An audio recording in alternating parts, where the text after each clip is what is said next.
Hello students, তোমাদের সবাইকে স্বাগত। আজকে ক্লাস 10 অর্থাৎ মাধ্যমিক ভৌত বিজ্ঞানের চ্যাপ্টার নম্বর 8.4 অর্থাৎ পরীক্ষাগার ও রাসায়নিক শিল্পে অজৈব রসায়ন এই চ্যাপ্টারের অন্তর্ভুক্ত হাইড্রোজেন সালফাইড সম্বন্ধে আমরা জানব। তো হাইড্রোজেন সালফাইডের কিন্তু দুটো ভিডিও হবে। আজকের ভিডিওতে আমরা হাইড্রোজেন সালফাইডের পরীক্ষাগার প্রস্তুতি এবং ভৌত ধর্ম ও কিপ যন্ত্রের সাহায্যে কিভাবে হাইড্রোজেন সালফাইড উৎপন্ন করা যায় সেই সম্পর্কে জানবো, এবং এর পরের ভিডিওতে অর্থাৎ ভিডিও নম্বর 6 তাতে আমরা হাইড্রোজেন সালফাইডের রাসায়নিক ধর্ম সম্বন্ধে জানব। তো অবশ্যই 8.4 এই চ্যাপ্টারের এটা কিন্তু ভিডিও নম্বর 5 বা এটা 8.4 চ্যাপ্টারের পার্ট 5 ভিডিও। তো প্রথম তিনটা পার্টে বা প্রথম তিনটা ভিডিওতে এই চ্যাপ্টারের আমি অ্যামোনিয়া সম্বন্ধে বিস্তারিতভাবে আলোচনা করেছি, অ্যামোনিয়া ইউরিয়া সম্বন্ধে, এবং 4 নম্বর ভিডিওতে নাইট্রোজেন সম্বন্ধে আমরা ডিটেলসে পড়েছি। তো সেই জন্য আজকের ভিডিওতে আমরা এই চ্যাপ্টারের আরেকটা যে গ্যাস প্রস্তুতি আমাদের সিলেবাসে অন্তর্ভুক্ত আছে হাইড্রোজেন সালফাইড, সেটা সম্বন্ধে পড়ব। তো যেমনটা বললাম যে দুটো পার্টে এই ভিডিওটা পড়ব। আজকের পার্টে আমরা হাইড্রোজেন সালফাইড গ্যাসের পরীক্ষাগার প্রস্তুতি এবং ভৌত ধর্ম সম্বন্ধে জানবো, ও কিপ যন্ত্র কিভাবে প্রস্তুত করা যায় সেটা সম্বন্ধে জানবো, এবং পার্ট 6 নম্বর ভিডিওতে বা ভিডিও নম্বর 6 এ আমরা হাইড্রোজেন সালফাইডের রাসায়নিক ধর্ম সম্বন্ধে জানবো। ক্লিয়ার? তো তাহলে শুরু করছি হাইড্রোজেন সালফাইড। তো প্রথম প্রশ্ন হচ্ছে যে হাইড্রোজেন সালফাইডের পরিচয় কি। প্রথমে আমরা পরিচয় জানবো, তারপরে নাম, তারপরে ধাম, তারপরে উৎস একে একে জানবো, তারপরে ভৌত ধর্ম, তারপরে পরীক্ষাগার প্রস্তুতি সম্বন্ধে জানবো। তো প্রথম প্রশ্ন হচ্ছে যে হাইড্রোজেন সালফাইড কি। তার উত্তর কি? তার উত্তর হচ্ছে হাইড্রোজেন সালফাইড হলো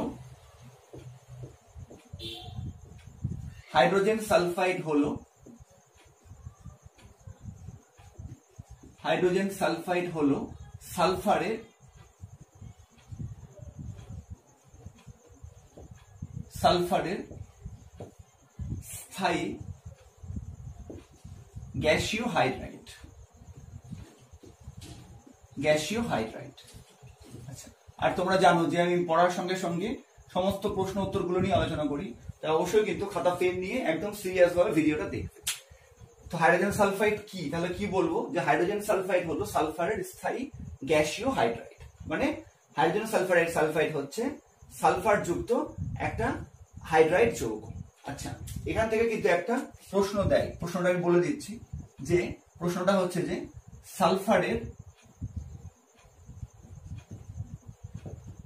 সালফারের একমাত্র স্থায়ী হাইড্রাইড কোনটি। এটা একটা কিন্তু শর্ট প্রশ্ন বা 1 নম্বরের প্রশ্ন। এখান থেকে দেয় সালফারের একমাত্র স্থায়ী হাইড্রাইড কোনটি, তার উত্তর কি লিখবে? অবশ্যই হাইড্রোজেন সালফাইড। ঠিক আছে, এই গেল হচ্ছে প্রথম পরিচয়। এবার আমরা জানবো হচ্ছে নাম। ঠিক আছে, হাইড্রোজেন সালফাইডকে আমরা সাধারণভাবে এই নামেই চিনি, কিন্তু আর কি কি নাম আছে। আচ্ছা, লেফট সাইডটা মনে হয় একটু সরে গিয়েছে, এক সেকেন্ড ক্যামেরাটা একটু অ্যাডজাস্ট করে নি।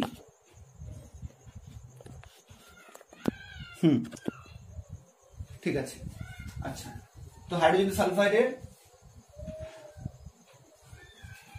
রাসায়নিক সংকেত কি? H2S।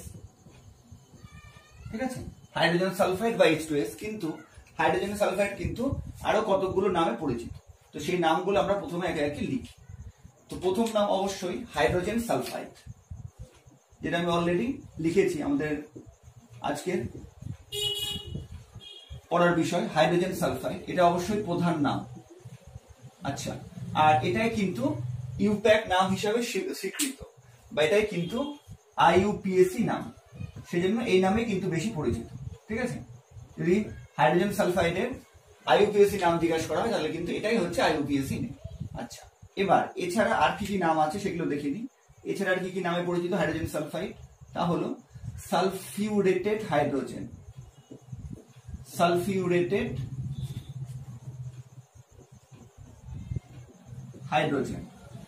আচ্ছা, এছাড়া আর কি?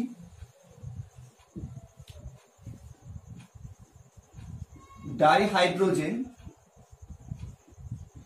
Dihydrogen monosulphide. এরকম কেন নাম হলো সেটাও বলে দিচ্ছি। দেখো H2S, H2S এর মধ্যে কটা হাইড্রোজেন আছে? দুটো হাইড্রোজেন আছে, সেই জন্য ডাইহাইড্রোজেন, আর একটা সালফার আছে, সেই জন্য হচ্ছে মনোসালফাইড। মনো মানে হচ্ছে এক, সালফার থাকলে সালফাইড বলি, ঠিক আছে। আচ্ছা, এছাড়া 4 নম্বর নাম আর কি বলতে পারবো? Hydro sulphuric acid. তোমরা শুধুমাত্র সালফিউরিক অ্যাসিড পড়েছিলে H2SO4, কিন্তু হাইড্রোসালফিউরিক অ্যাসিডও কিন্তু হাইড্রোজেন সালফাইডের গ্যাসেরই আর একটা নাম। এছাড়া আর কি বলতে পারবো?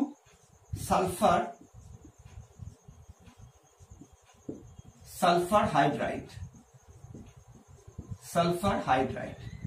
এছাড়া আর একটা নাম আছে সালফেন।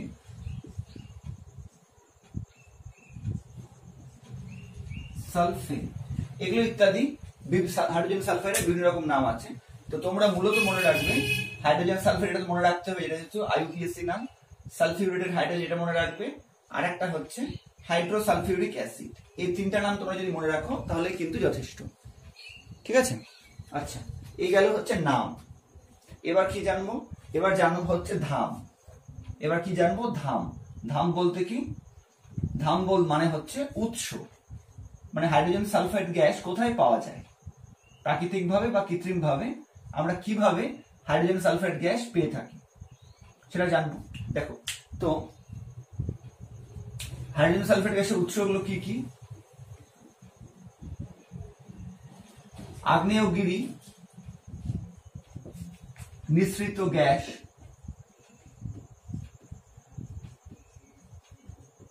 এছাড়া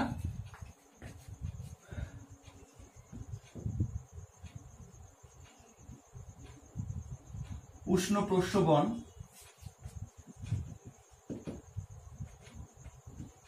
নিঃসৃত গ্যাস। এছাড়া কি হয়? বিভিন্ন জৈব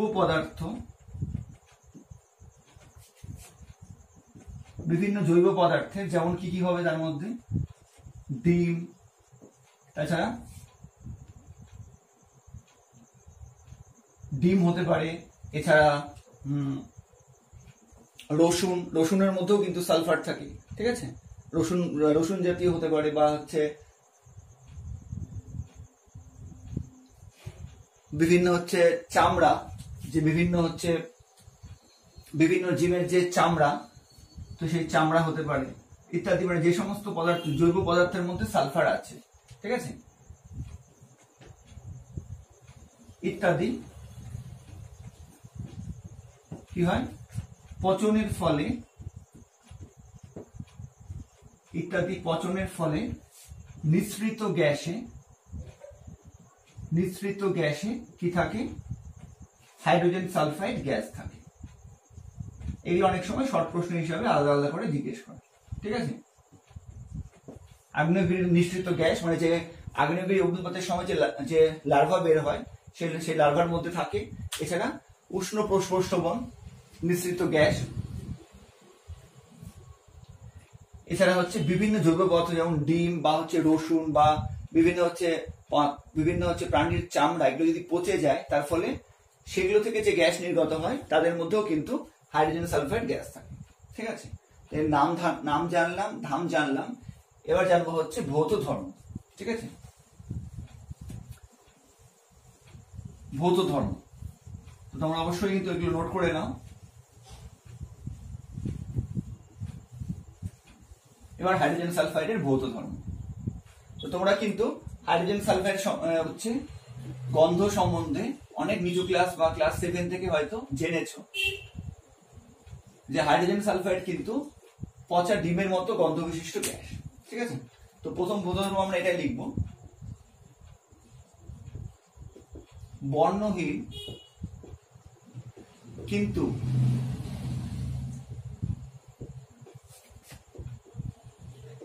পচা ডিমের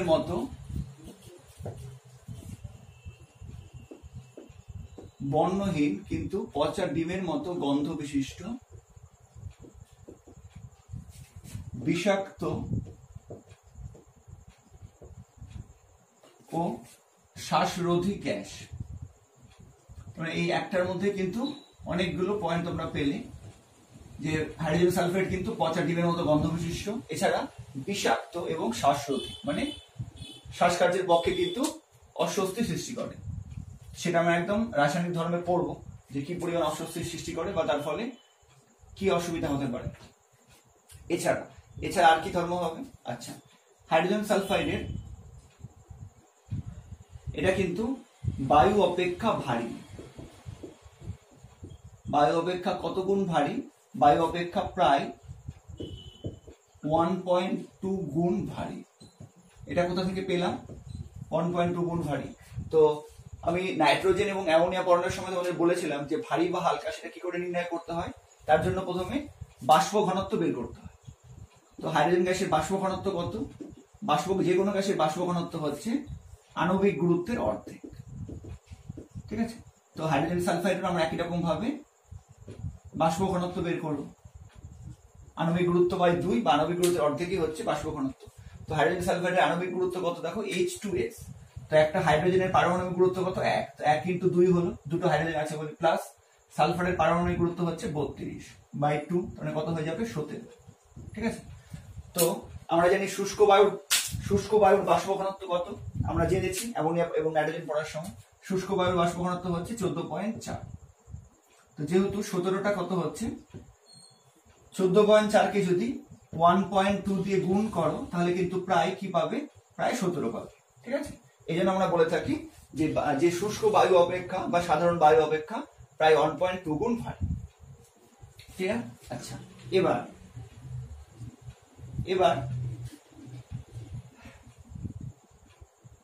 দ্রাব্যতা। হ্যাঁ, তো হাইড্রোজেন সালফাইডের একটা বিশেষ ধর্ম হচ্ছে যে এটা কিন্তু ঠান্ডা জলে দ্রাব্য। ঠান্ডা জলে দ্রাব্য, কিন্তু গরম জলে অদ্রাব্য। এটা কিন্তু খুব ইম্পর্টেন্ট পয়েন্ট। এটা কিন্তু অনেকেই খেয়াল করে না, শুধুমাত্র দ্রাব্য লিখে দেয়। ঠান্ডা জলে দ্রাব্য, গরম জলে অদ্রাব্য।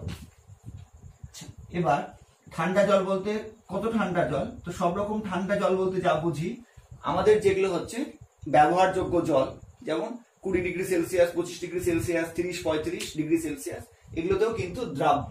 ঠিক আছে, এবং যদি আরো ঠান্ডা হয় 10 degree Celsius, 5 degree Celsius, 0 degree Celsius, এটাও কিন্তু হচ্ছে দ্রাব্য হবে। কিন্তু জলের উষ্ণতা যত বাড়বে তত কিন্তু H2S টা হচ্ছে জলে তত বেশি পরিমাণ অদ্রাব্য হতে থাকবে। তার কারণ হচ্ছে যে আমরা জানি যে উষ্ণতা বৃদ্ধি পেলে কি হয়, জলের মধ্যে কোনো গ্যাসের দ্রাব্যতা কমে যায়। তো সেই জন্য H2S কিন্তু ঠান্ডা জলে দ্রাব্য হবে, বেশ ভালো রকম দ্রাব্য হবে। কতটা দ্রাব্য হবে সেটাও বলছি। কিন্তু উষ্ণতা বৃদ্ধি করলে কি হবে, যেহেতু জলের মধ্যে উষ্ণতা বৃদ্ধির সঙ্গে সঙ্গে জলে H2S গ্যাসের দ্রাব্যতা কমে যাবে, সেই জন্য H2S গ্যাস কি হবে, জল থেকে বেরিয়ে যাবে। তো সেই জন্য আমরা বলি যে গরম জলে অদ্রাব্য। আচ্ছা, এবার ঠান্ডা জলে মানে কিরকম দ্রাব্য? মোটামুটি 1 ml জলে, ঠিক আছে, 1 ml জলে প্রায় 4.4 ml দ্রাব্য। মানে H2S এর জলের দ্রাব্যতা কতটা? জল তার নিজের আয়তনের প্রায় 4.4 গুণ, বা জল তার নিজের আয়তনের 4.4 গুণ H2S গ্যাসকে দ্রবীভূত করতে পারে। ঠিক আছে, কিন্তু আমরা এটা অ্যামোনিয়াতে কত দেখেছিলাম? 1 ml জলে প্রায় 1150 ml দ্রাব্য। তো তার তুলনায় কিন্তু অতটা দ্রাব্য নয়। সব থেকে বেশি দ্রাব্য কিন্তু অ্যামোনিয়া, তারপরে হচ্ছে H2S। ঠিক আছে, তো এখানে দ্রাব্যতা একটা হেডিংই করে দিচ্ছি। তো এরকম কিন্তু প্রশ্ন আসতে পারে যে হাইড্রোজেন সালফাইডের জলে দ্রাব্যতা কিরূপ, তখন কিন্তু তোমাকে এই পুরোটা বলতে হবে। ঠিক আছে, আচ্ছা, এখানে আরেকটা তথ্য বলে রাখি যে H2S এর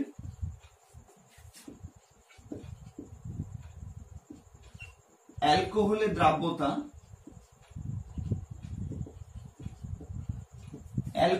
দ্রাব্যতা,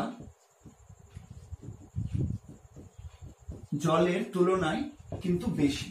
মানে H2S জলের মধ্যে যে পরিমাণে দ্রবীভূত হয়, যতটা দ্রাব্য, অ্যালকোহলের মধ্যে কিন্তু তার থেকে বেশি পরিমাণে দ্রবীভূত হয়। এটাও কিন্তু একটা ইম্পর্টেন্ট পয়েন্ট দ্রাব্যতার মধ্যে। আচ্ছা, এবার 4 নম্বর চলে আসি এর গলনাঙ্ক। গলনাঙ্ক কত? গলনাঙ্ক প্রায় হচ্ছে 80 ডিগ্রি সেলসিয়াস। এবং স্ফুটনাঙ্ক কত? স্ফুটনাঙ্ক প্রায় 60.27 ডিগ্রি সেলসিয়াস। ঠিক আছে, তো তোমরা -60.27 ডিগ্রি সেলসিয়াস, তো তোমরা শুধু -60 ডিগ্রি সেলসিয়াস মনে রাখো, তাহলেই যথেষ্ট। ঠিক আছে, একদম অ্যাকুরেট দরকার নেই, রাউন্ড ফিগারে প্রায় -60 ডিগ্রি সেলসিয়াস দ্রবীভূত হয়। ঠিক আছে, এটা মনে রাখলে তোমাদের যথেষ্ট। আচ্ছা, এটা কি বোর্ডে দেখা যাচ্ছে? হ্যাঁ, ঠিক আছে। তাহলে আরেকটা পয়েন্ট এখানে পড়বো যে, আচ্ছা, যেমন আমরা অ্যামোনিয়াকে দেখেছিলাম, অ্যামোনিয়াকে চাপ প্রয়োগ করলে কিন্তু বর্ণহীন তরলে পরিণত হয়।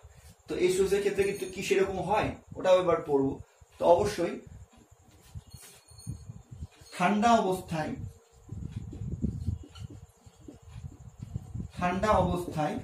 এবং চাপ প্রয়োগে, মানে ঠান্ডা অবস্থায় মানে H2S গ্যাসকে শীতল করে, H2S গ্যাসকে প্রথমে শীতল করে তারপরে যদি চাপ প্রয়োগ করা হয় তার উপরে, তাহলে কিন্তু H2S টা কি হবে? বর্ণহীন তরলে পরিণত হয়ে যাবে। কিন্তু যেহেতু এর ব্যবহারিক প্রয়োগ অতটা নেই, সেই জন্য আমরা কিন্তু আলাদা করে এটা পড়ি না। ঠিক আছে, যেমন লাইকার অ্যামোনিয়ার বোতল ব্যবহার করা হতো, বা হচ্ছে তরল অ্যামোনিয়া বা লাইকার অ্যামোনিয়ার দুই ধরনের ডিফারেন্ট আছে, কিন্তু H2S কিন্তু শুধুমাত্র হচ্ছে ঠান্ডা অবস্থা এবং চাপ প্রয়োগে বর্ণহীন তরলে পরিণত করা যাবে। ঠিক আছে, তো এটা একটা ভালো পয়েন্ট, এটাও কিন্তু মনে রাখবে। অ্যামোনিয়ার মতো এরও কিন্তু এই ধর্মটা আছে, কারণ সাধারণভাবে গ্যাস অর্থে এই ধর্মটা থাকে। তো এই হচ্ছে কিন্তু কতগুলো বিশেষ ভৌত ধর্ম। ঠিক আছে,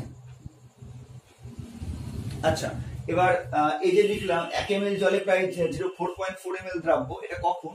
এটা হচ্ছে 0 ডিগ্রি সেলসিয়াস তাপমাত্রা আর হচ্ছে 1 atm চাপে, মানে প্রমাণ বায়ুমণ্ডলীয় চাপে, মানে প্রমাণ চাপ, বা এটা মনে রাখতে পারো প্রমাণ চাপ ও উষ্ণতায়।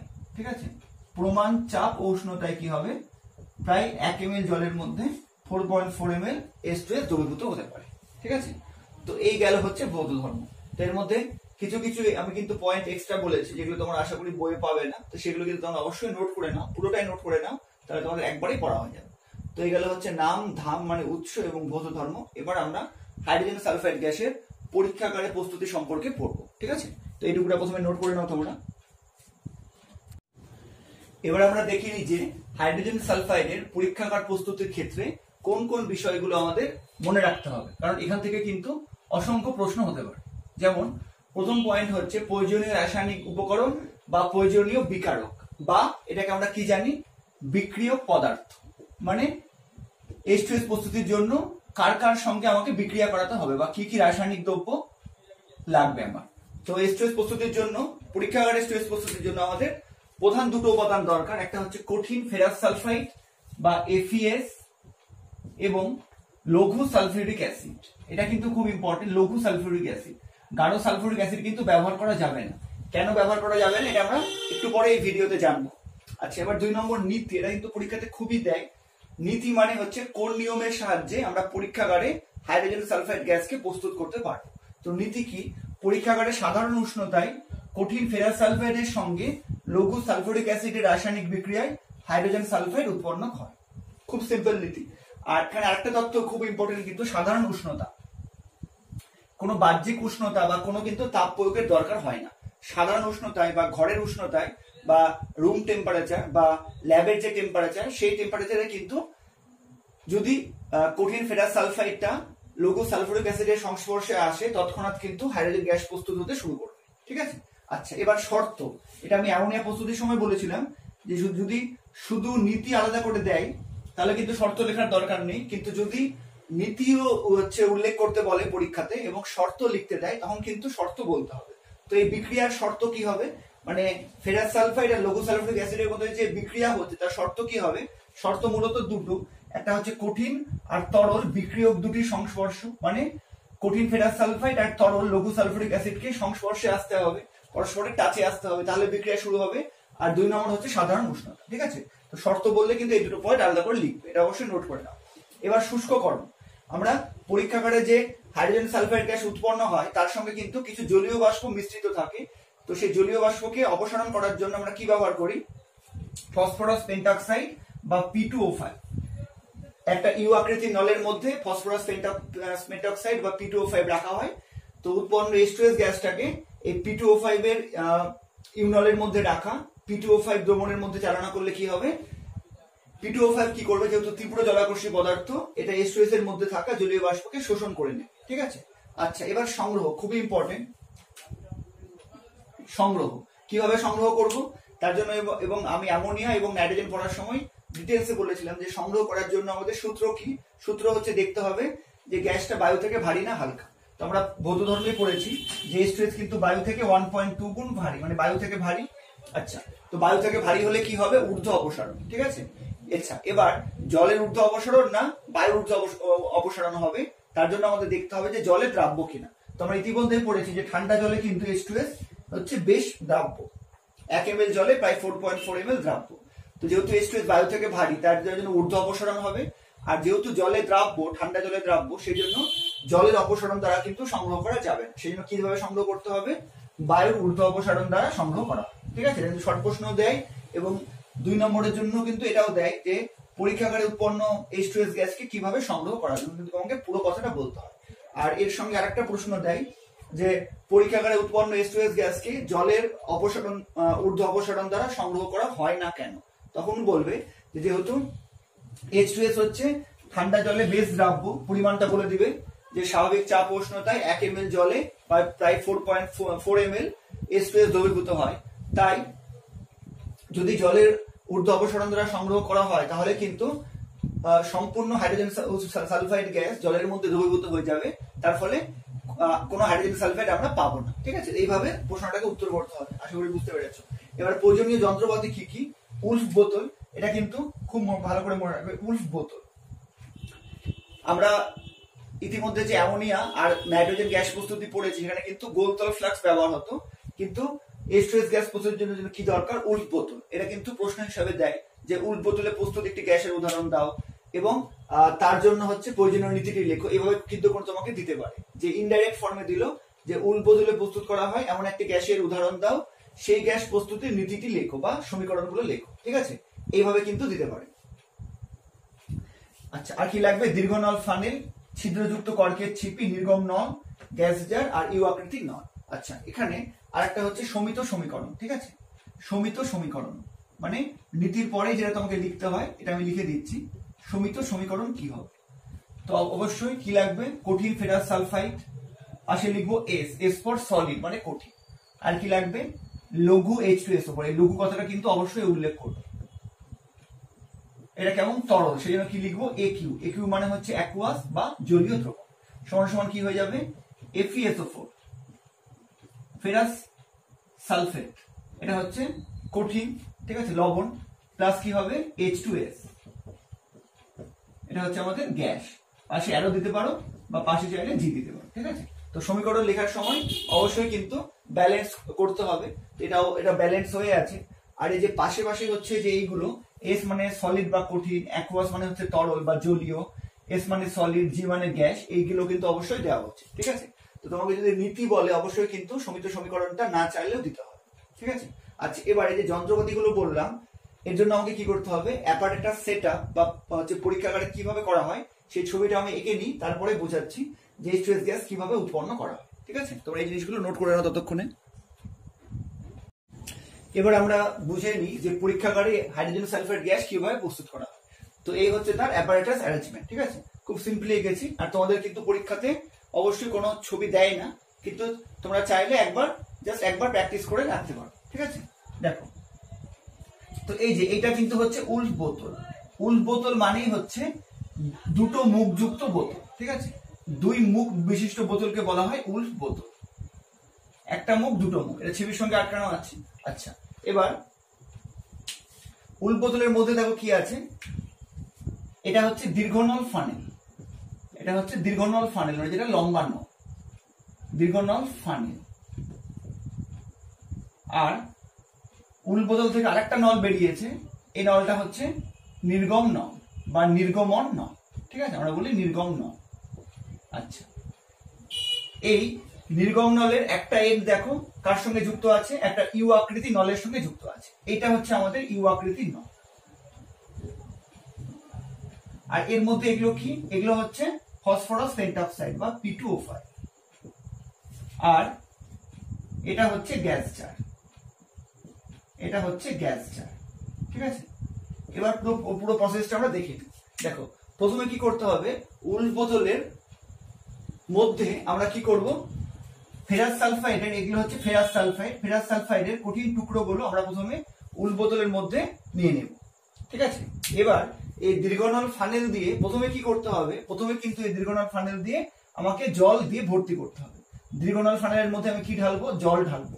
কেন জল ঢালবো, কারণ আমার কি দরকার, আমার দরকার লঘু সালফিউরিক অ্যাসিড। ঠিক আছে, তো সেই জন্য গাঢ় সালফিউরিক অ্যাসিড ঢালা যাবে না, আর এটা কিন্তু অতি লঘু সালফিউরিক অ্যাসিড দরকার। তো সেই জন্য আমরা প্রথমে কি করব, জল ঢালবো। তাও এবার জলের মধ্যে আমরা কি করব, এই দীর্ঘনল ফানেল দিয়ে লঘু সালফিউরিক অ্যাসিড যোগ করব, যাতে সালফিউরিক অ্যাসিডটা যেন খুবই লঘু থাকে। ঠিক আছে, মানে সালফিউরিক অ্যাসিডে যেন জলের পরিমাণটা খুবই বেশি থাকে, অ্যাসিডের পরিমাণটা খুবই কম থাকে, এটাই হচ্ছে লঘু সালফিউরিক অ্যাসিড। তো তার জন্যই এই দীর্ঘনল ফানেল দিয়ে আমরা প্রথমে কি করব, জল ঢালবো, তারপরে এই জলের মধ্যে আমরা কি করব, লঘু সালফিউরিক অ্যাসিড ঢালবো। ঠিক আছে, যাতে সালফিউরিক অ্যাসিডটা অতি লঘু হয়ে যায়। এখানে আরেকটা বিষয় খেয়াল রাখতে হবে যে এই যে দীর্ঘনল ফানেলের শেষ প্রান্তটা যেন জলের মধ্যে সম্পূর্ণ ডুবে থাকে।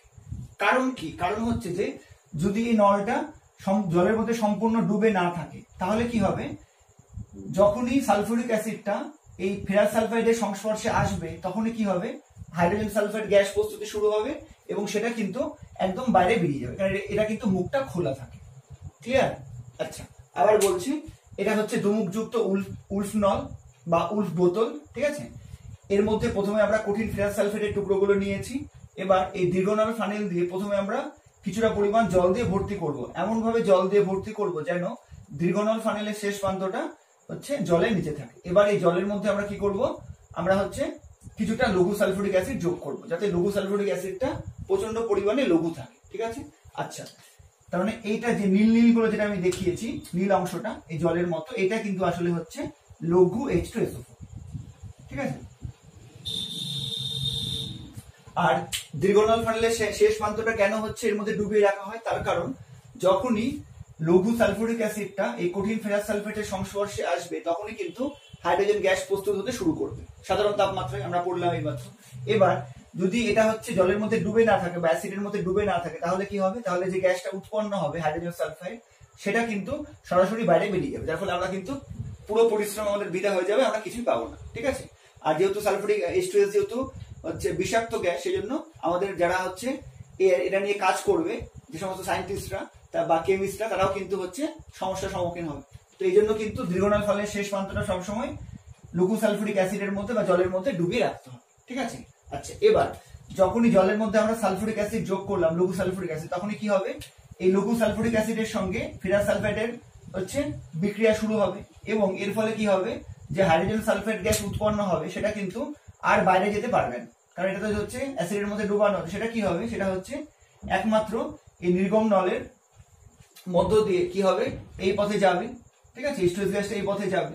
এবার এর মধ্যে কিছু যেহেতু জলীয় বাষ্প থাকে, এবার সেই জন্য আমি কি করেছি, একটা ইউ আকৃতির নলের মধ্যে হচ্ছে ফসফরাস পেন্টঅক্সাইড রেখে দিয়েছি, যাতে যখন জলীয় বাষ্পযুক্ত H2S-টা এই ইউ আকৃতির নলের মধ্যে যাবে তখন তার মধ্যে কি কি থাকবে, H2SO থাকবে প্লাস হচ্ছে জলীয় বাষ্প থাকবে। কিন্তু যখন জলীয় বাষ্পযুক্ত হাইড্রোজেন সালফাইড গ্যাসটা এই ইউ আকৃতির নলের মধ্য দিয়ে যাবে, মানে ফসফরাস পেন্টঅক্সাইডের মধ্য দিয়ে যাবে, তখন কি হবে, যেহেতু ফসফরাস পেন্টঅক্সাইড তীব্র জলাকর্ষী পদার্থ, সেই জন্য উৎপন্ন হাইড্রোজেন সালফাইডের মধ্যেকার জলীয় বাষ্পকে শোষণ করে নেবে। তার ফলে এই গ্যাস জারের মধ্যে কি থাকবে, এই গ্যাস জারের মধ্যে জমা হবে হাইড্রোজেন সালফাইড গ্যাস। ঠিক আছে, এই হচ্ছে পুরো প্রসেসটা। আচ্ছা, এবার যেটা এখন সংগ্রহের ব্যাপারটা এখানে বুঝিয়ে দিয়ে আর একবার, যে যেহেতু এখানে হচ্ছে যে এই যে হচ্ছে গ্যাস জার, এটা হচ্ছে আমাদের গ্যাস জার, যার মধ্যে H2S গ্যাসটা জমা হচ্ছে। এবার বলো এই গ্যাস জারের মধ্যে কি আছে, গ্যাস জারটা খালি ছিল, তো খালি ছিল মানে এই গ্যাস জারের মধ্যে কি আছে, এই গ্যাস জারের মধ্যে বায়ু ভর্তি আছে। ঠিক আছে, আচ্ছা, এবার H2S গ্যাসটা যখন এর মধ্য দিয়ে এই গ্যাস জারের মধ্যে জমা হবে তখন কি হবে ভাবো, তখন যেহেতু হাইড্রোজেন সালফাইড বা H2S গ্যাসটা বায়ু থেকে ভারী, সেই জন্য H2S গ্যাসটা কি হবে, নিচে আস্তে আস্তে জমা হবে। এবার যেহেতু এর মধ্যে বায়ু ছিল, তো যদি H2S গ্যাসটা নিচে আস্তে আস্তে জমা হয় গ্যাসের মধ্যে, তার সময়তন বায়ুকে কি করতে হবে, বের করতে হবে। এবার বায়ুটা কোন দিকে যাবে, যেহেতু H2S টা বায়ু অপেক্ষা ভারী, সেই জন্য এর মধ্যে যে বিশুদ্ধ H2S গ্যাস জমা হচ্ছে আসবে, সেটা গ্যাসের একদম নিচের অংশে আস্তে আস্তে জমা হবে, এবং যত আয়তন H2S গ্যাস নিচে জমা হবে তার সমায়তন বায়ু কিন্তু কি হবে, বাইরে বেরিয়ে যাবে। ঠিক আছে, তার সমায়তন বায়ু কিন্তু গ্যাসের মধ্য দিয়ে, গ্যাসের উপর দিয়ে বায়ু বেরিয়ে যাবে। তো যেহেতু এখানে বায়ুটা উপরের দিকে বেরিয়ে যাচ্ছে, মানে বায়ুটাকে হচ্ছে H2S কি করছে, যেহেতু নিজে ভারী, তো নিজে হচ্ছে নিচের দিকে জমা হচ্ছে, আর সমায়তন বায়ুকে উপরে ঠেলে বের করে দিচ্ছে। এটাকেই বলা হয় বায়ুর ঊর্ধ্ব অপসারণ। বায়ুর ঊর্ধ্ব অপসারণ মানে হচ্ছে বায়ুকে ঠেলে উপরে বের করে দেবে। ঠিক আছে, আশা করি বুঝতে পেরেছো। এই হচ্ছে অ্যারেঞ্জমেন্ট। এখানে কি কি বিষয় হচ্ছে খেয়াল করার, যে হচ্ছে উল্ট বোতল, এটা কিন্তু খুবই ইম্পর্টেন্ট। আর ইউ আকৃতির নলের মধ্যে আমরা কি নিচ্ছি, ফসফরাস পেন্টঅক্সাইড। আচ্ছা, এবার এখানে আমাদের আরেকটা পয়েন্ট পড়তে হবে, বিশুদ্ধিকরণ। আমরা ফেরাস সালফাইড আর হচ্ছে লঘু সালফুরিক অ্যাসিডের বিক্রিয়ার ফলে যে হাইড্রোজেন সালফাইড গ্যাস উৎপন্ন করছি, তার মধ্যে কিন্তু অশুদ্ধি হিসেবে কি কি থাকে, অশুদ্ধি হিসেবে 3টে প্রোডাক্ট থাকে। অশুদ্ধ হিসেবে কি কি থাকে, 1 নম্বর হচ্ছে জলীয় বাষ্প। এটা আমি শুষ্ককরণের পয়েন্টে আলাদা করে আলোচনা করেছি, যে জলীয় বাষ্প উৎপন্ন হবে তাকে আমরা কি করব, এই ইউ আকৃতির নলের মধ্যে যে ফসফরাস পেন্টঅক্সাইড রাখা আছে তার মধ্যে দিয়ে পাঠাবো। তার ফলে কি হবে, জলীয় বাষ্পটা দূরীভূত হবে। তাই যদি প্রশ্ন করা হয় যে জলীয় বাষ্প কিভাবে দূর করবে, তাহলে এটা বলবে যে ফসফরাস পেন্টঅক্সাইড দ্রবণের মধ্যে পাঠিয়ে। এছাড়া আর কি থাকে, 2 নম্বর হচ্ছে H2SO4 বাষ্প। আচ্ছা, এবার প্রশ্ন হচ্ছে যে H2SO4 বাষ্পটা কোত্থেকে উৎপন্ন হচ্ছে। তো আমরা জানি যে কোনো উষ্ণতায় তরলের কি ঘটে, বাষ্পায়ন ঘটে। তো এর মধ্যে যে অতি লঘু সালফুরিক অ্যাসিডটা আছে, সেটা কি হবে, সেটা কিন্তু বাষ্পায়িত হয়ে আস্তে আস্তে উপরের অংশে জমা হবে এবং H2S গ্যাসের সঙ্গে কিন্তু মিশে যাবে। সেই জন্য এক্ষেত্রে কিন্তু সালফুরিক অ্যাসিড বাষ্প কি হবে, অশুদ্ধি রূপে উৎপন্ন হবে। এবার এই অশুদ্ধিকে দূর করার জন্য আমরা কি করব, সোডিয়াম বাইসালফাইড বা সোডিয়াম হাইড্রোজেন সালফাইড NaHS এর সম্পৃক্ত দ্রবণের মধ্য দিয়ে কি করব, আমরা যদি চালনা করি, তাহলে কিন্তু সালফুরিক অ্যাসিড বাষ্পটা দূরীভূত হবে। সোডিয়াম বাইসালফাইড বা সোডিয়াম হাইড্রোজেন সালফাইড একই কথা, NaHS এর সম্পৃক্ত দ্রবণের মধ্যে কি করতে হবে, যদি চালনা করা হয়, তাহলে কিন্তু এই H2SO4 বাষ্পটা হচ্ছে দূরীভূত হবে। আচ্ছা, আর কি উৎপন্ন হয়, আর 3 নম্বর, এখানে কিন্তু সামান্য হাইড্রোজেন গ্যাসও উৎপন্ন হয়। ঠিক আছে, এখানে সামান্য কিন্তু হাইড্রোজেন গ্যাসও উৎপন্ন হয়। এবার এই হাইড্রোজেন গ্যাসটাকে দূর করার জন্য কি করা হবে, এখানে কিন্তু আরো চেম্বার থাকে, মানে আমি এখানে কিন্তু সাধারণভাবে শুধু ইউনলটাই দেখিয়েছি, P2O5 এর অংশটা, কিন্তু এর আগে কিন্তু একটা সোডিয়াম বাইসালফাইডের হচ্ছে সম্পৃক্ত দ্রবণ থাকবে। আচ্ছা, আর কি থাকবে, যে H2S গ্যাসটা উৎপন্ন হবে অশুদ্ধ রূপে, তাকে আমরা কি করব, তাকে আমরা হচ্ছে শুষ্ক বরফের সংস্পর্শে নিয়ে আসবো। শুষ্ক বরফ বা হচ্ছে কঠিন কার্বন ডাই অক্সাইড, তোমরা পড়েছো।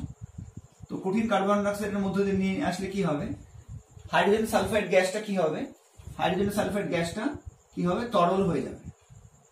ঠিক আছে, এবার এটাকে যদি আমরা সামান্য উত্তপ্ত করি, তাহলে কিন্তু এটা কি হবে, বাইরে বেরিয়ে যাবে। ঠিক আছে, এই হচ্ছে কিভাবে আমরা বিশুদ্ধ করব। আবার বলছি যে এই যে পদ্ধতিতে আমরা পরীক্ষাগারে কঠিন ফেরাস সালফাইড আর লঘু সালফুরিক অ্যাসিডের বিক্রিয়ার ফলে হাইড্রোজেন সালফাইড গ্যাস প্রস্তুত করছি, তার মধ্যে কিন্তু অশুদ্ধ হিসেবে 3টা প্রোডাক্ট থাকে, জলীয় বাষ্প, সালফুরিক অ্যাসিড বাষ্প আর হচ্ছে হাইড্রোজেন গ্যাস। তো জলীয় বাষ্প দূর করার জন্য কি করব, যে ইউ আকৃতি নলের মধ্যে আমরা যে ফসফরাস পেন্টঅক্সাইড রেখেছি তার মধ্যে দিয়ে চালনা করব, যেটা আগে ডিসকাস করেছি। সালফুরিক অ্যাসিড বাষ্পটা কেন উৎপন্ন হবে, তার কারণ হচ্ছে এর মধ্যে যে সালফুরিক অ্যাসিড আছে অতি লঘু, সেটা হচ্ছে বাষ্পায়িত হয়ে উৎপন্ন সালফুরিক হাইড্রোজেন সালফেটের সঙ্গে মিশে যাবে। এটাকে দূর করার জন্য আমাকে কি করতে হবে, সোডিয়াম বাইসালফাইড বা সোডিয়াম হাইড্রোজেন সালফাইড বা NaHS সংকেতটা এই সম্পৃক্ত দ্রবণের মধ্য দিয়ে চালনা করতে হবে, তাহলে কিন্তু H2SO4 বাষ্প থেকে আমরা মুক্তি পাবো। আচ্ছা, এবার যে হাইড্রোজেন গ্যাস উৎপন্ন হবে তার জন্য কি করতে হবে, হাইড্রোজেন গ্যাস যুক্ত H2S কে আমাকে কি করতে হবে, শুষ্ক বরফ বা কঠিন কার্বন ডাই অক্সাইডের সংস্পর্শে নিয়ে আসতে হবে। তার ফলে কি সুবিধা হবে, তার ফলে কিন্তু H2S গ্যাসটা ঘনীভূত হয়ে তরলে পরিণত হবে এবং H2S গ্যাসটাকে সামান্য উত্তপ্ত করলে এটা কিন্তু আমরা সেপারেট করতে পারবো।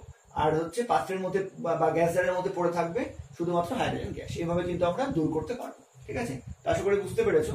তো পদ্ধতি কিন্তু পরীক্ষাতে সাধারণভাবে দেয় না বা কোনোদিন আসেনি এখন পর্যন্ত, বা ছবিটাও আসেনি।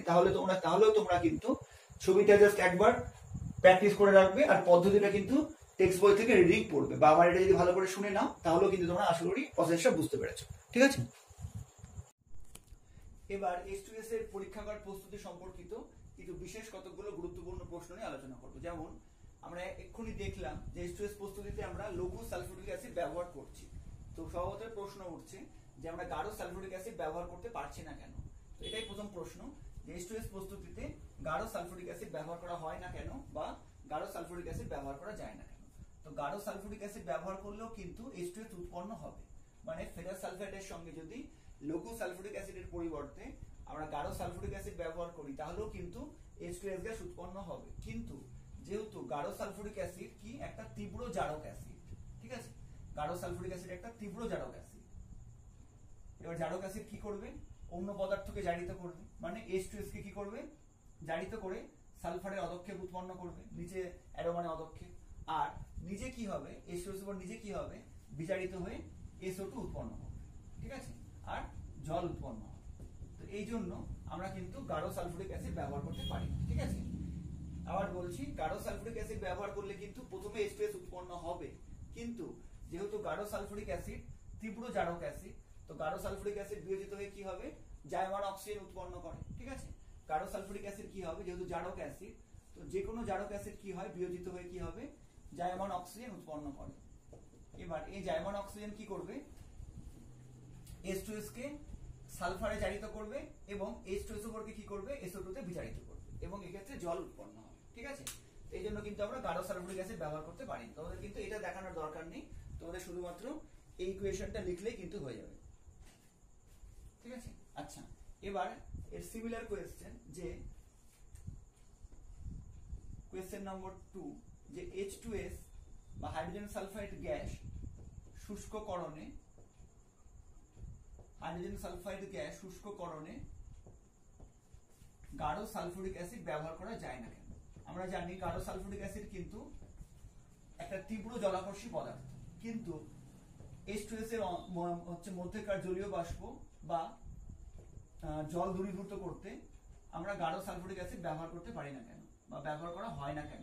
তার কারণও কিন্তু এইটা।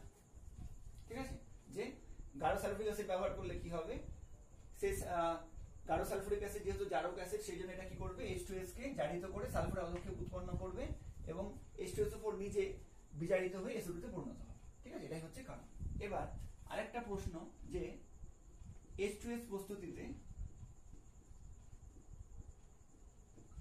প্রস্তুতিতে আমরা নাইট্রিক অ্যাসিড ব্যবহার করি না কেন, বা নাইট্রিক অ্যাসিড ব্যবহার করা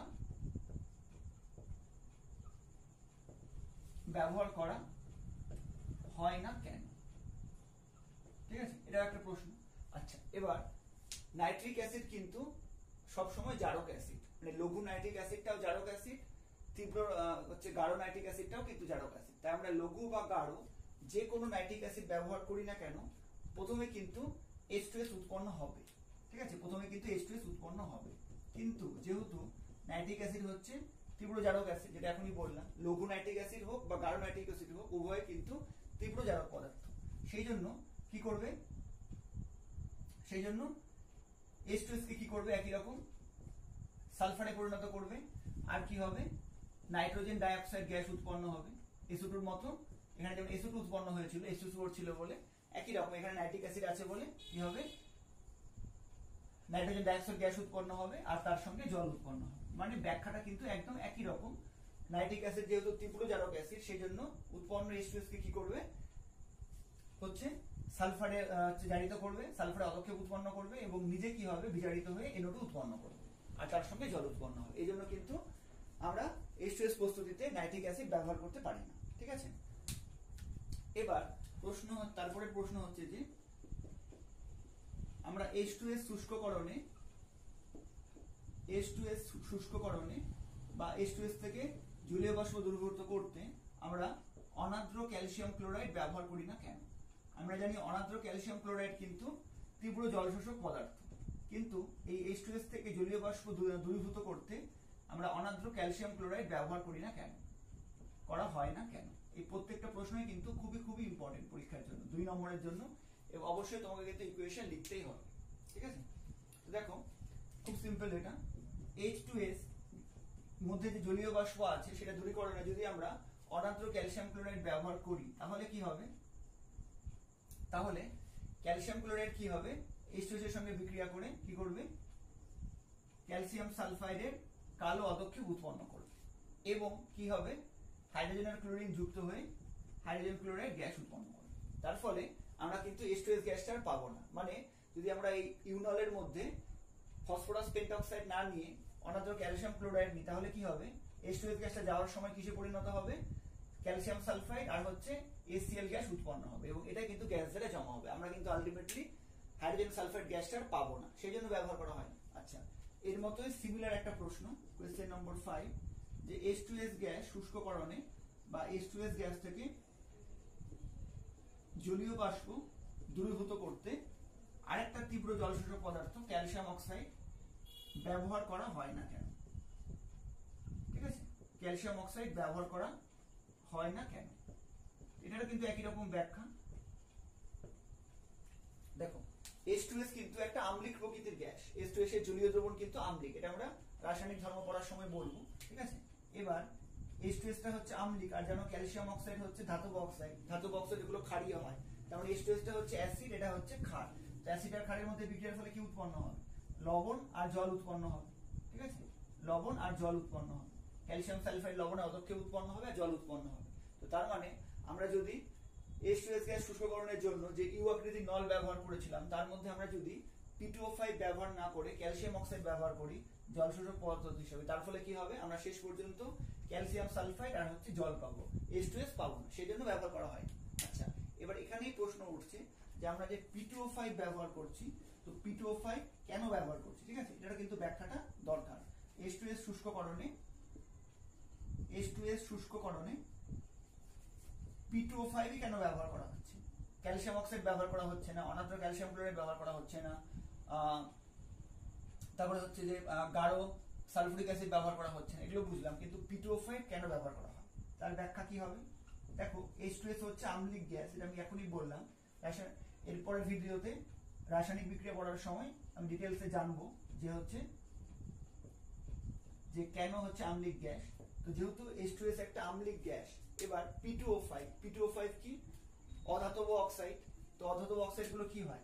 আম্লিক হয়। ঠিক আছে, অধাতব অক্সাইড গুলি আম্লিক হয়। তার মানে কি পেলাম? যে H2S টাও হচ্ছে আম্লিক, আবার P2O5 টাই হচ্ছে আম্লিক, উভয়ই হচ্ছে আম্লিক, মানে দুটোই হচ্ছে অ্যাসিড প্রকৃতির। তো অ্যাসিডের সঙ্গে অ্যাসিডের কোনো বিক্রিয়া হয় না, এই জন্য P2O5 কি করে? H2S এর সঙ্গে কোনো বিক্রিয়া করে না। কিন্তু যেহেতু P2O5 তীব্র জলাকর্ষী পদার্থ, তাই H2S এর মধ্যেকার জলীয় বাষ্পকে হচ্ছে শোষণ করে নেয় এবং H2S কে হচ্ছে শুষ্ককরণ করে। ঠিক আছে, এটা কিন্তু ব্যাখ্যাটা তোমরা পড়বে। আবার বলে দিচ্ছি, এটা কি বলবে? যে H2S একটি আম্লিক গ্যাস এবং P2O5 বা ফসফরাস পেন্টঅক্সাইড আম্লিক অক্সাইড। তাই যেহেতু উভয় আম্লিক, তাই P2O5 এর সঙ্গে H2S এর কোনো বিক্রিয়া হয় না। উপরন্তু P2O5 তীব্র জলশোষক পদার্থ হয়, H2S এর মধ্যে থাকা জলীয় বাষ্পকে শোষণ করে নেয় এবং শুষ্ক H2S গ্যাস আমরা গ্যাস দ্বারা সংগ্রহ করতে পারি, এই জন্য কিন্তু P2O5 ব্যবহার করা হয়। ঠিক আছে, তো এই গেল কতগুলো প্রশ্ন পরীক্ষাগার প্রস্তুতি সম্পর্কিত। এবার আমরা একদম শেষ অংশে চলে এসেছি, যেখানে আমরা কিপ যন্ত্রে H2S গ্যাস কিভাবে প্রস্তুত করা হয় এবং তার কি কি সুবিধা রয়েছে সে সম্বন্ধে জানব। এবার আমরা দেখব যে কিপ যন্ত্রে H2S প্রস্তুতি কিভাবে করা হয়। আচ্ছা, তো প্রথম যে প্রশ্ন হচ্ছে কিপ যন্ত্র কি? তো বিজ্ঞানী কিপ প্রথম এক ধরনের যন্ত্রের মাধ্যমে এক বিশেষ ধরনের যন্ত্রের মাধ্যমে গ্যাস উৎপাদন শুরু করে। তো সেখান থেকে এই যন্ত্রের নাম হয়েছে কিপ যন্ত্র। আচ্ছা, এবার প্রশ্ন হচ্ছে যে আমরা কি যে কোনো গ্যাসকে কিপ যন্ত্রে তৈরি করতে পারবো, বা আমরা কি ইচ্ছা মতো যে কোনো গ্যাস প্রস্তুতির জন্য কিপ যন্ত্রের সাহায্য নিতে পারবো? উত্তর হচ্ছে একদমই নয়। কিপ যন্ত্রে যে কোনো গ্যাস উৎপন্ন করার কিছু শর্ত রয়েছে। যেমন শর্তটা কি হবে দেখো, খুব ভালো করে দেখো।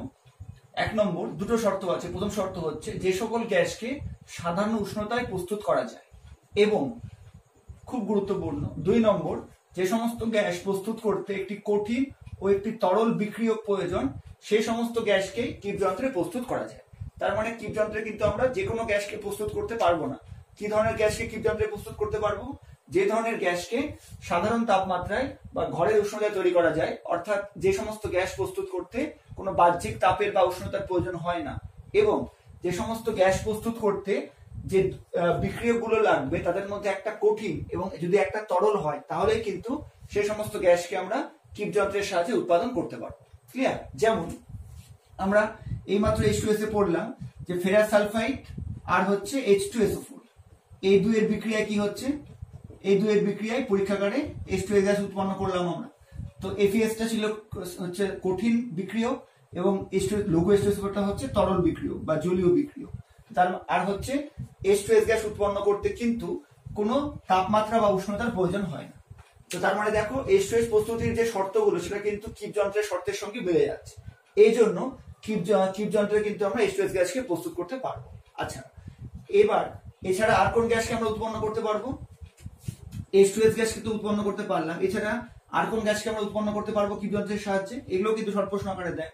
এছাড়া আমরা কার্বন ডাই অক্সাইড গ্যাস বা হাইড্রোজেন গ্যাসকেও কিন্তু কিপ যন্ত্রের সাহায্যে উৎপন্ন করতে পারবো। কেন? তার কারণ হচ্ছে হাইড্রোজেন প্রস্তুতির সমীকরণ তোমরা জানো, জিঙ্ক সালফেট প্লাস জিঙ্কের সঙ্গে লঘু সালফিউরিক অ্যাসিডের বিক্রিয়ায় কি হয়? পরীক্ষাগারে হাইড্রোজেন গ্যাস উৎপন্ন করা হয়, তাই তো? তাহলে এবার এই জিঙ্ক সালফেট, এটা কি? জিঙ্ক সালফেটটা হচ্ছে জিঙ্কটা হচ্ছে কঠিন, H2SO4টা হচ্ছে তরল।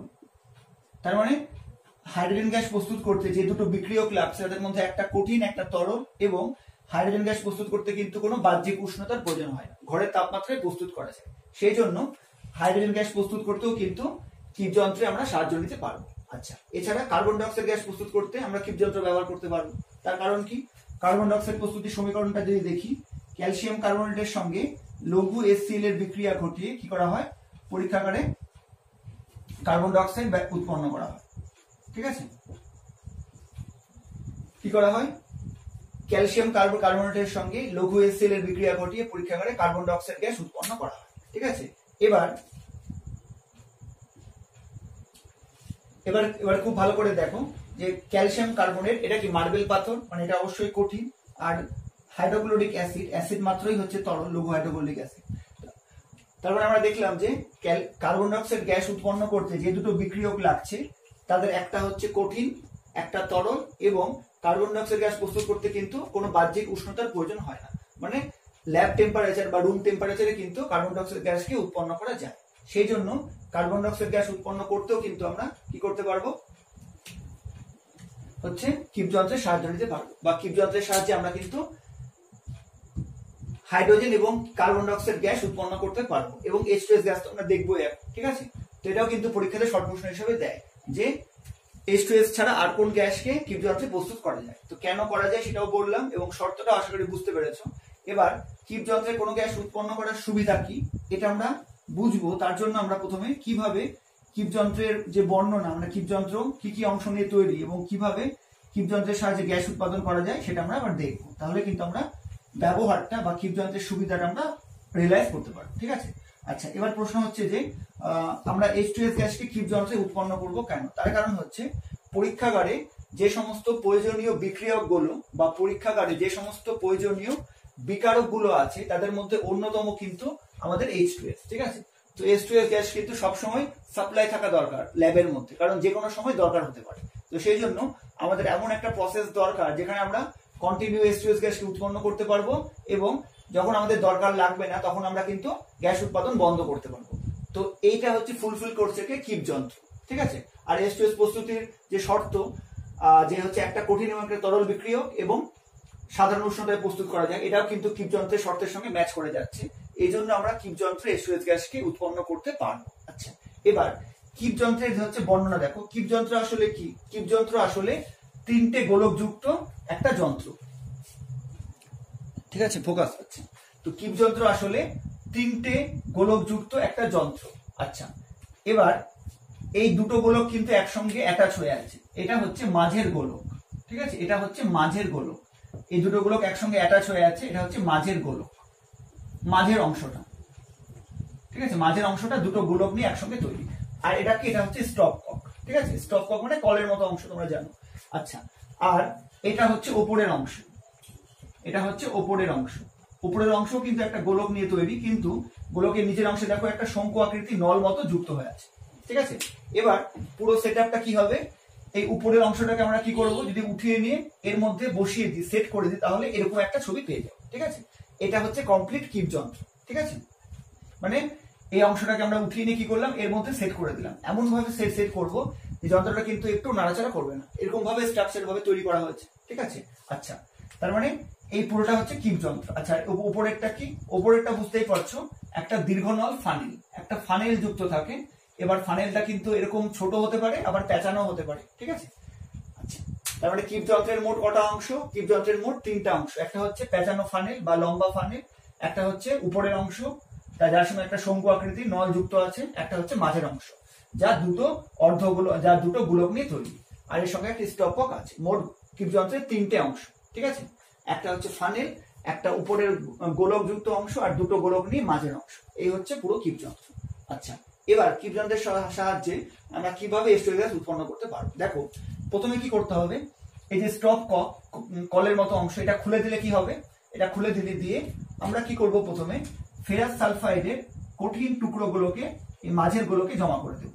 ঠিক আছে, কি করব, আমি প্রথমে স্টপ ককটা খুলে দিয়ে মাঝের গোলকে কি করব, হচ্ছে স্টপ ককের মধ্যে খুলে দিয়ে এই অংশের মধ্যে দিয়ে আমরা কি করব, ফেরাস সালফাইডের কঠিন টুকরোগুলোকে কি করব, মাঝের গোলকে দিয়ে দেবো। যতটা পরিমাণ আমাদের দরকার, বেশি পরিমাণ একটু দিয়ে দেবো। ঠিক আছে, এটা কি, এটা হচ্ছে কঠিন ফেরাস সালফাইডের টুকরো। এই টুকরোগুলো কিন্তু নিচে পড়তে পারবে না, কারণ এটা কিন্তু মাঝখানে মানে এমন ভাবে যুক্ত আছে যে কোনো ফেরাস সালফাইডের কোনো টুকরো বা কণাগুলো কিন্তু নিচে পড়তে পারবে না। ঠিক আছে, এর মধ্যে হচ্ছে যুক্ত হয়ে থেকে যাবে। ক্লিয়ার? তো এটা কি, এটা হচ্ছে আমাদের কঠিন ফেরাস সালফাইড। এবার কি করব, আমরা হচ্ছে এই ফানেল দিয়ে প্রথমে আমরা জল ঢালবো। ঠিক আছে, এবং তারপরে কি করব, তারপরে জলের মধ্যে আমরা যেমন ভাবে নরমাল পরীক্ষাতে ছিল, আমরা জলের মধ্যে কি করব, লঘু সালফুরিক অ্যাসিড যোগ করব। তার ফলে অ্যাসিডটা কি হবে, প্রচন্ড লঘু হয়ে যাবে। ঠিক আছে, আচ্ছা, এবার এই জল বা অ্যাসিডটা ঢাললে কি হবে, প্রথমে এর মধ্যে দিয়ে পড়বে। ঠিক আছে, প্রথমে এর মধ্যে দিয়ে অ্যাসিডটা পড়বে। আমরা কিন্তু অনেক বেশি পরিমাণ হচ্ছে অ্যাসিড প্রথমে ঢেলে নেব। এই যে এর মধ্যে দিয়ে এই নীল নীল যে দেখাচ্ছে, এটা হচ্ছে পুরো অ্যাসিডটা। ঠিক আছে, লঘু সালফুরিক অ্যাসিড দিয়ে কি হবে, এই পুরো অংশটা কিন্তু ভর্তি হয়ে থাকবে। তোমরা সেটআপটা বুঝতে পারলে তো? এগুলো কিন্তু একসঙ্গে অ্যাটাচ আছে। এই যে দীর্ঘনল ফানেলে আমরা যখন জল ঢালবো বা আমরা যখন হচ্ছে অ্যাসিড ঢালবো, তখন কি হবে, আমরা কিন্তু প্রথমে অনেক বেশি করে অ্যাসিড ঢালবো। কেন, ওটাও আস্তে আস্তে বলছি। প্রথমে কি হবে, অ্যাসিডটা কি হবে, এর মধ্য দিয়ে, উপরের অংশের মধ্য দিয়ে, এই শঙ্কু আকৃতি নলের মধ্য দিয়ে একদম নিচের অংশে জমা হবে। এবং আমরা অনেক বেশি পরিমাণ ঢাললে কি হবে, এবার যখন অনেক বেশি পরিমাণ অ্যাসিডটা আমরা ঢালবো, তখন কি হবে, এই যে এই দুই অংশ দিয়ে অ্যাসিডটা চুইয়ে চুইয়ে কিন্তু এই ফেরাস সালফেটের সংস্পর্শে চলে আসবে। বুঝা গেছে? আমরা প্রথমে কিন্তু অনেক বেশি পরিমাণ হচ্ছে ফানেল দিয়ে জল এবং লঘু সালফুরিক অ্যাসিড তারপরে ঢেলে দিব, যাতে করে কি হয়, এই অংশে কিন্তু কোনো গ্যাপ নেই, সেই জন্য কিন্তু কঠিন ফেরাস সালফেটের টুকরোগুলো নিচে পড়তে পারবে না। কিন্তু যেহেতু লঘু সালফুরিক অ্যাসিড বা অতি লঘু সালফুরিক অ্যাসিড আমরা ব্যবহার করছি, এটা কিন্তু এই অংশের মধ্য দিয়ে চুইয়ে চুইয়ে কিন্তু উপরে উঠে যাবে। যদি আমরা অনেক বেশি পরিমাণ লঘু সালফুরিক অ্যাসিড যোগ করি, তাহলে কি হবে, লঘু সালফুরিক অ্যাসিডটা কিন্তু এর মধ্যে দিয়ে নিচে নামবে, এই পুরোটা ভর্তি হবে। আরো বেশি ঢাললে কি হবে, এর মধ্যে দিয়ে চুইয়ে চুইয়ে এই দুই পাশ দিয়ে খুব অল্প পরিমাণ চুইয়ে চুইয়ে কিন্তু এই ফেরাস সালফেটের সংস্পর্শে কি হবে, লঘু সালফুরিক অ্যাসিড চলে আসবে। এবার আমরা জানি, যখনই লঘু সালফুরিক অ্যাসিড এই ফেরাস সালফেটের সংস্পর্শে আসবে, তখনই কি হবে, এর মধ্যে H2S গ্যাস উৎপন্ন হবে। ক্লিয়ার? H2S গ্যাস কি করে উৎপন্ন হলো? আচ্ছা, এবার H2S গ্যাস যখন উৎপন্ন হতে থাকলো, তখন কি হবে, তখন H2S গ্যাসটা কোথায় যাবে, নিচে কিন্তু নামতে পারবে না, কারণ নিচে কিন্তু কোনো গ্যাপ নেই। উপরেও কিন্তু যেতে পারবে না, উপরেও কিন্তু কোনো গ্যাপ নেই। তার ফলে যে H2S গ্যাসটা উৎপন্ন হলো, সেটা কি হবে, সেটা কিন্তু এর মধ্যেই থেকে যাবে। এই যে মাঝের যে গোলকটা, যেটা আমি ডট ডট করে দেখাচ্ছি, এর মধ্যে কিন্তু H2S গ্যাসটা থেকে যাবে। ঠিক আছে, এবার তুমি কি করেছো, এই পুরো সেটআপটা করে মাঝখানে ফেরাস সালফেটের টুকরো দিয়ে দিয়েছো, অনেক ফানেল দিয়ে অনেক বেশি পরিমাণ লঘু সালফুরিক অ্যাসিড যোগ করে দিয়েছো। এবার তুমি হচ্ছে ল্যাবে অন্য কাজ করছো। এবার কি হবে, যখনই হচ্ছে এই অংশ দিয়ে চুইয়ে চুইয়ে লঘু সালফুরিক অ্যাসিড ফেরাস সালফেটের সংস্পর্শে আসবে, তখনই কিন্তু কি হবে, H2S গ্যাস উৎপন্ন হতে শুরু করলো। এবার তুমি তোমার কাজ করছো, তুমি কিন্তু এদিকে আর কিছু করতে হবে। ঠিক আছে, আচ্ছা, এবার কি হবে, H2S গ্যাসটা অনেক বেশি পরিমাণ উৎপন্ন হতে হতে হতে হতে হতে হতে হতে হতে যখন এই এই গোলকের যে আয়তন মানে মাঝের গোলকের যে আয়তন সেই সম্পূর্ণ আয়তন যখন গ্যাসটা দখল করে নিল তখন কি হবে, গ্যাসটা কিন্তু বাইরে যেতে পারবে না, কারণ স্টপ কক বন্ধ আছে, উপর দিয়েও যেতে পারবে না, নিচ দিয়েও নামতে পারবে না। এবার গ্যাসটা কি করবে ভাবো, যখন H2S গ্যাস দ্বারা পুরো মাঝের গোলকটা পূর্ণ হয়ে গেল তখন কি হবে ভাবো, তখন কিন্তু গ্যাসটা চাপ দিবে, তাই না, পাত্রের দেওয়ালে চাপ দিবে। এবার সেই চাপে ফেরাস সালফেটের টুকরোগুলো কিন্তু নিচে পড়তে পারবে না। নিচে কোনটা নামতে পারবে, যে গ্যাসটা চুইয়ে চুইয়ে উপরে উঠেছিল সেটা কি হবে, সেটা কিন্তু আবার হচ্ছে এই H2S গ্যাসের চাপে আবার কি হবে, নিচে নেমে যাবে। কেন নামবে বোঝা গেল তো, H2S গ্যাসটা উৎপন্ন হয়ে মাঝের গোলক দ্বারা গোলকে হচ্ছে ভর্তি হয়ে আছে। এবার H2S গ্যাসটা কিন্তু বাইরে যেতে পারবে না, মানে এইদিকে স্টপ কক বন্ধ, উপর দিয়েও যেতে পারবে না, নিচ দিয়েও নামতে পারবে না। এবার H2S গ্যাসটা কি করবে, H2S গ্যাসটা কিন্তু পাত্রের দেওয়ালে মানে এই মাঝের গোলকের অংশে চাপ দেবে, ঠিক আছে। এবার চাপ দিলে কি হবে, সেই চাপে কিন্তু কঠিন ফেরাস সালফেট টুকরোগুলো নিচে নামতে পারবে না। তাহলে কে নিচে নামবে, যেটুকু অ্যাসিড হচ্ছে এই চুইয়ে চুইয়ে উপরে উঠেছিল লঘু সালফুরিক অ্যাসিড, ফেরাস সালফেটের সংস্পর্শে এসেছিল, সেই পরিমাণ হচ্ছে অ্যাসিড কি হবে, H2S এর চাপে কি হবে, নিচে নেমে যাবে। তার ফলে কি হবে, বিক্রিয়া বন্ধ হয়ে যাবে, ঠিক আছে। বোঝা গেল ব্যাপারটা? আবার বলছি, খুব ভালো করে শোনো, পুরো সেটআপটা তো বুঝতে পেরেছো। এটার মধ্যে আমরা কি করলাম, এটাকে হচ্ছে সেট করে দিলাম, এমন ভাবে সেট করলাম মাঝে কিন্তু কোনো গ্যাপ থাকবে না। আচ্ছা, উপরের ফানেল দিয়ে আমরা প্রথমে জল, তারপরে লঘু সালফুরিক অ্যাসিড ঢাললাম, বা অতি লঘু সালফুরিক অ্যাসিড থাকলে এটা অনেক বেশি পরিমাণে ঢেলে দিলাম। এবার কি হবে, এত বেশি পরিমাণ ঢালার ফলে কি হবে, এই হচ্ছে নিচের অংশ ভর্তি হয়ে অ্যাসিডটা কিন্তু এই চুইয়ে চুইয়ে ফেরাস সালফেটের সংস্পর্শে আসবে। যখনই ফেরাস সালফেটের সংস্পর্শে আসবে তখনই কি হবে, H2S গ্যাস উৎপন্ন শুরু হবে। এবার তুমি কিন্তু তোমার কাজ করছো ল্যাবে, অন্য কাজে তুমি ব্যস্ত আছো, তোমাকে এদিকে দেখতে হবে না। এবার H2S গ্যাসটা উৎপন্ন হতে হতে যখন অনেক বেশি পরিমাণ উৎপন্ন হলো, যখন পুরো গোলকটা H2S গ্যাস দিয়ে ভরে গেল, তখন H2S গ্যাসটা কিন্তু বাইরে বেরোতে পারবে না, তার কারণ উপর দিয়েও যেতে পারবে না, স্ট্রোক কক দিয়েও যেতে পারবে না, নিচে নামতে পারবে না। এবার গ্যাসটা কি করবে, পাত্রের দেওয়ালে চাপ দিবে। এবার সেই চাপে কি হবে, যে পরিমাণ হচ্ছে লঘু সালফুরিক অ্যাসিড এই ফেরাস সালফেটের সংস্পর্শে এসেছিল চুইয়ে চুইয়ে, সেটা কিন্তু সেই চাপে আবার নেমে যাবে, ঠিক আছে, অ্যাসিডের লেভেলটা নিচে নেমে যাবে, ঠিক আছে। আচ্ছা, এবার তখন কি হবে, এবার হয়তো আমার মনে হলো যে আমার H2S দরকার, তখন আমি কি করব, স্টপ ককটা খুলে দিয়ে আমি হচ্ছে H2S গ্যাসটা সংগ্রহ করে নিলাম, ঠিক আছে। সংগ্রহ করে নিয়ে আমি আবার চলে গেলাম, H2S গ্যাস দিয়ে আমি হচ্ছে অন্য কোনো হচ্ছে বিক্রিয়া করছি। এবার আমি কি করলাম, H2S গ্যাসটাকে হচ্ছে এই স্টপ ককটা আবার আমি হচ্ছে বন্ধ করে দিয়ে চলে গেলাম, ঠিক আছে। আমি স্টপ ককটা আবার মানে আমি H2S গ্যাসটা হচ্ছে বের করে নিলাম, H2S গ্যাসটা সম্পূর্ণ গ্যাস দ্বারা সংগ্রহ করে নিলাম, স্টপ ককটা আবার আমি বন্ধ করে চলে গেলাম, ঠিক আছে।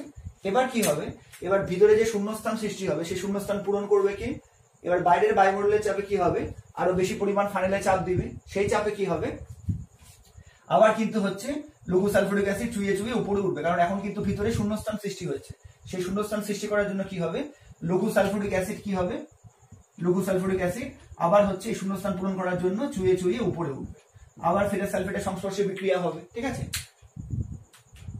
এবার আবার যখন হচ্ছে সম্পূর্ণ মাঝের গোলকটা H2S দ্বারা পূর্ণ হয়ে যাবে, তখন কি হবে, আবার সেটা কি করবে, লঘু সালফুরিক অ্যাসিডের উপর চাপ সৃষ্টি করবে, লঘু সালফুরিক অ্যাসিড আবার নিচে চলে যাবে, তার ফলে বিক্রিয়া বন্ধ হয়ে যাবে, ঠিক আছে। এবার আমার যে দরকার হয় আমি আবার স্টপ কক খুলে গ্যাস সংগ্রহ করলাম, নাহলে অটোমেটিক কিন্তু বিক্রিয়া বন্ধ হয়ে যাবে, ঠিক আছে। বোঝা গেল ব্যাপারটা পুরো? তার মানে এই কিপ যন্ত্রে এই যে H2S প্রস্তুতি, তার সুবিধা কি পেলাম আমি কি দেখলাম এখানে, যে আমার এটা কিন্তু একটা অটোমেটিক মেশিনের মতো কাজ করছে। মানে আমি পুরো সেটআপটা করে দিয়ে অনেক বেশি পরিমাণ লঘু সালফুরিক অ্যাসিড এর মধ্যে ঢেলে দিলাম। এবার কি হবে, নিজেই হচ্ছে লঘু সালফুরিক অ্যাসিড উপরে উঠে বিক্রিয়া শুরু হবে, আর যখন H2S গ্যাস দিয়ে পুরো মাঝের অংশটা পূর্ণ হয়ে যাবে, তখন H2S গ্যাসটা চাপ দিয়ে কি হবে, কি করবে, লঘু সালফুরিক অ্যাসিডটাকে নিচে নামিয়ে দিবে, তার ফলে বিক্রিয়া বন্ধ হয়ে যাবে। তার মানে কি হবে, অটোমেটিক বিক্রিয়া শুরু হচ্ছে, অটোমেটিক কিন্তু বিক্রিয়া বন্ধ হয়ে যাচ্ছে। এটাই কিন্তু কিপ যন্ত্রের সব থেকে বড় সুবিধা। আর এই জন্য কিন্তু কিপ যন্ত্রে H2S গ্যাস বা CO2 গ্যাস বা হাইড্রোজেন গ্যাস উৎপন্ন করা হয়। তাহলে এটার সুবিধা কি বলবো, এটার সুবিধা বলবো যে কিপ যন্ত্রের সুবিধা হলো যে হচ্ছে এর সাহায্যে, কিপ যন্ত্রের সাহায্যে কি করা যায়, প্রয়োজন মতো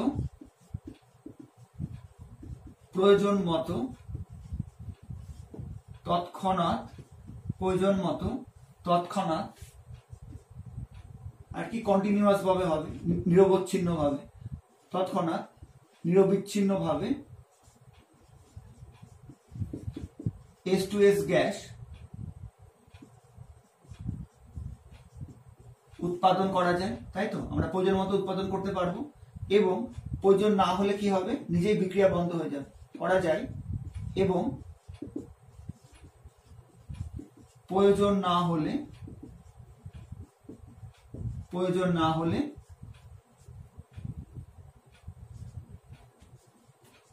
গ্যাস উৎপাদন বন্ধ হয়েছে। ঠিক আছে, এটাই হচ্ছে কিপ যন্ত্রে H2S গ্যাস উৎপন্নের সুবিধা বা কিপ যন্ত্রের সুবিধা। আমরা কি করতে পারছি, আমাদের প্রয়োজন মতো এট এ ইনস্ট্যান্ট কি করতে পারছি, কারণ যখনই লঘু সালফুরিক অ্যাসিডটা ফেরাস সালফেটের সংস্পর্শে আসবে তখনই কি হবে, H2S গ্যাস উৎপন্ন হওয়া শুরু হয়ে যাবে। সেটা আমরা প্রয়োজন মতো কি করতে পারছি, তৎক্ষণাৎ মানে এট এ টাইম আমরা কন্টিনিউয়াস ভাবে বা নিরবিচ্ছিন্ন ভাবে H2S গ্যাস উৎপন্ন করতে পারছি। এবং প্রয়োজন না হলে কি হচ্ছে, আমি যদি গ্যাসটা বের করে না নিয়ে যাই তাহলে কি হবে, তাহলে গ্যাসের চাপে লঘু সালফুরিক অ্যাসিডটা ফেরাস সালফেট থেকে নিচে নেমে যাবে, তার ফলে ফেরাস সালফেট আর লঘু সালফুরিক অ্যাসিডের সংস্পর্শে আসবে না, তখন অটোমেটিক ভাবে কি হবে, বিক্রিয়া বন্ধ হয়ে যাবে। কাজে আমাকে কিন্তু কোনো ঝামেলা করতে হচ্ছে না যে H2S গ্যাস কতটা উৎপন্ন হলো, অন্য কোনো ভাবে বাইরে ছড়িয়ে পড়তে পারে বা অন্য কোনো রকম ঝামেলা নেই, নিজে থেকেই বিক্রিয়া বন্ধ শুরু হবে। আবার যখন ভিতরের গ্যাসটা অনেক বেশি পরিমাণে উৎপন্ন হয়ে যাবে তখন কি হবে, H2SO4টা আবার নিচে নেমে গেলে নিজে থেকে বিক্রিয়া বন্ধ হয়ে যাবে। তো আশা করি বুঝতে পেরেছো, এটা কিন্তু খুবই ইম্পর্টেন্ট। আচ্ছা, এবার এখান থেকে একটা প্রশ্ন দেয় যে কিপ যন্ত্রে H2S গ্যাস প্রস্তুতির সমীকরণটি লেখো। তো নরমাল যে সমীকরণ FeS প্লাস H2SO4 লঘু H2SO4 equal to FeSO4 plus H2S, এটাই কিন্তু হবে, তাই না? কারণ এখানে আমরা কিন্তু একই রিএজেন্ট ব্যবহার করছি, শুধুমাত্র পদ্ধতিটা আলাদা। তাই পরীক্ষাগারে কিপ যন্ত্রে পরীক্ষাগারে H2S প্রস্তুতির যে সমীকরণ হবে, কিপ যন্ত্রেও কিন্তু একই সমীকরণ হবে। এটা কিন্তু অনেকে ভুল করে দেয় ঘাবড়ে গিয়ে, সমীকরণ কিন্তু সেম হবে, কারণ আমরা কিন্তু বিক্রিয়ক একই ব্যবহার করছি, আমরা শুধু প্রসেসটা চেঞ্জ করে দিয়েছি। তো আশা করি বুঝতে পেরেছো, নিশ্চয়ই কিপ যন্ত্র খুবই ভালো লাগলো, কারণ তখনকার দিনে এটা কিন্তু অনেক আগে তৈরি, 1800